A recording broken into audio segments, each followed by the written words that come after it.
left guard, it looks like. Can you talk about the decision to slide him over? Yeah, we're trying to find the best 5 guys to play, and Thayer, Josh, and Wyatt are obviously returning, and so now we got to find the next. We got to find 4 and 5.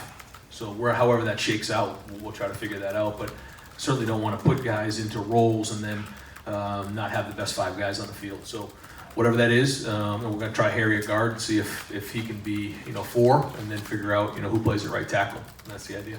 But does he need to shore up to be a solid starter this season?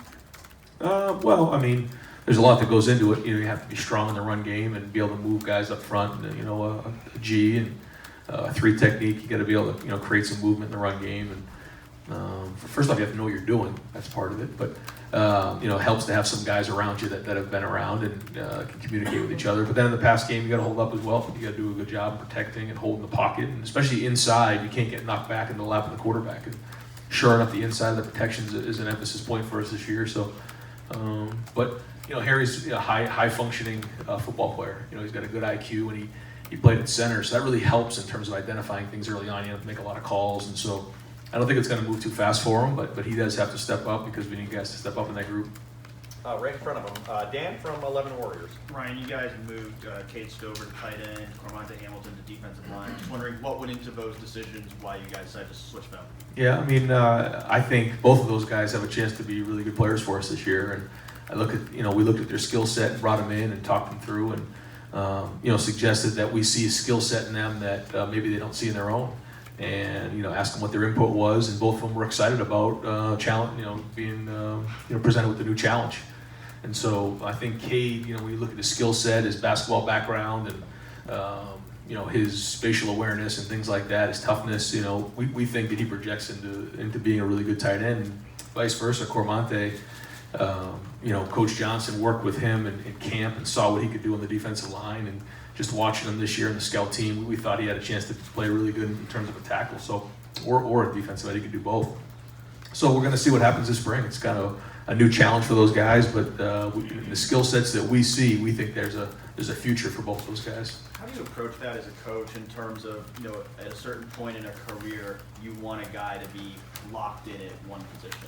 Yeah, well, I think they're both young, and we brought them in and talked them through the whole process, and certainly aren't going to force something down their throat. Something that there's a back and forth there, and tried to get their feedback. And I think both of those guys felt like they wanted to just get on the field as soon as they could, and talking it through. At the end, it was their decision. It wasn't ours. And I think if you own the decision, then you're more likely to embrace it more and to run with it. I think both those guys are going to do that. Front row right, Tim from Letterman Row. Yeah, Ron, you kind of touched on this a minute ago, but just your impression of those young receivers, the freshman dudes running around out there, especially Jackson, had some pretty outstanding catches today. Julian Fleming, as the day went on, seemed to get going and stuff. Just what's your impression of these guys right off the bat? Talented. They're talented. I think the thing that strikes me is with all the 7-on-7 and things that are going on throughout America, they're further along than maybe receivers were 5 to 10 years ago. Yeah. Certainly you can see a guy like Jackson who's played in Texas, they have those activity periods, they have so many reps under their belt that it just makes sense for them. You can see that today. You can see the talent of Julian and just, his ability to get off the line of scrimmage and make plays down the field and his size. G. Scott, it really surprised me just how mature his releases were and getting off of the line of scrimmage. And then Mookie flashed. I mean, I think all 4 of them really have a chance to play and be successful. Now they have a long way to go. But for day one, better than expected. You kind of touched on something I wanted to ask you about, though. Jackson from Texas, where spring football, and right. How much would you like to see Ohio high schools get into that in some form or fashion?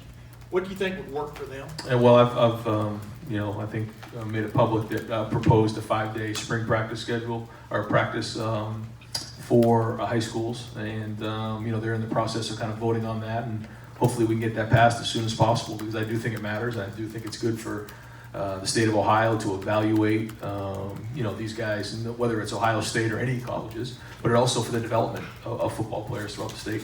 One other quickie too, following up on Harry Miller. A lot of people thought if he'd gone a lot of other places last year, he might have gotten to start as a freshman somewhere. You watched him as much as anyone.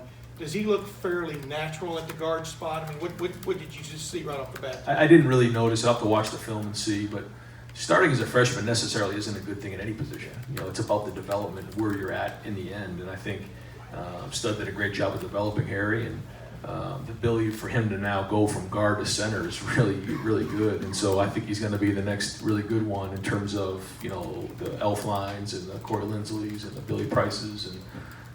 And so I think, you know, him having to be able to do both of those is important, just like Josh started kind of back and forth. And so, you know, we're expecting big things from him. Far left, Matt from 610 WTVN. Practice one here today, but come April 11th, are there questions in your head? You know, Austin was asking about the secondary of position groups, players. What kind of questions are in your head that you want to hopefully have answered at the end of the spring in terms of position groups and whatever? Yeah, I look at it like, you know, you have the 15 practices in the spring, and then when you start in August on the first practice of preseason, that's just practice 16.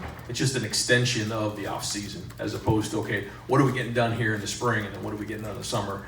So really, we don't really install day one of preseason. It's already been installed. Now it's time to pick up from where we left off on practice 15. And when you have those 15 practices under your belt, along with all the meetings and all the other time in the off season to go through, these guys have so much time to improve. But the idea of spring practice is for each guy individually to get better, their unit to get better fundamentally and technically. And then as we get into the preseason, it becomes a little bit more about the scheme, a little bit more about the unit, you know, in terms of their identity. That being said, I mean, every position has their own story. You know, we could spend a lot of time talking about that, but I think it's, okay, where are the leaders?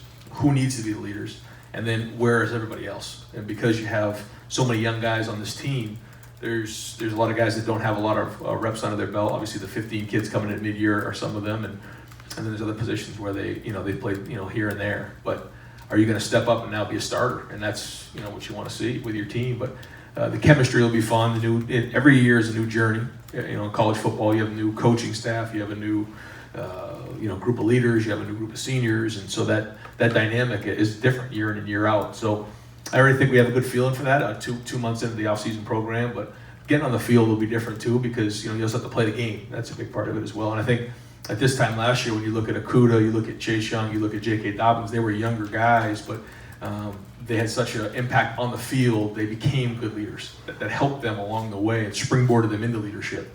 And I think there'll be some guys like that this spring as well. The 14, I guess 15 new guys, how'd they do during winter conditioning? What do you want them to get out of the next they did a good job, and you know, it's to get football under their belt, learn football.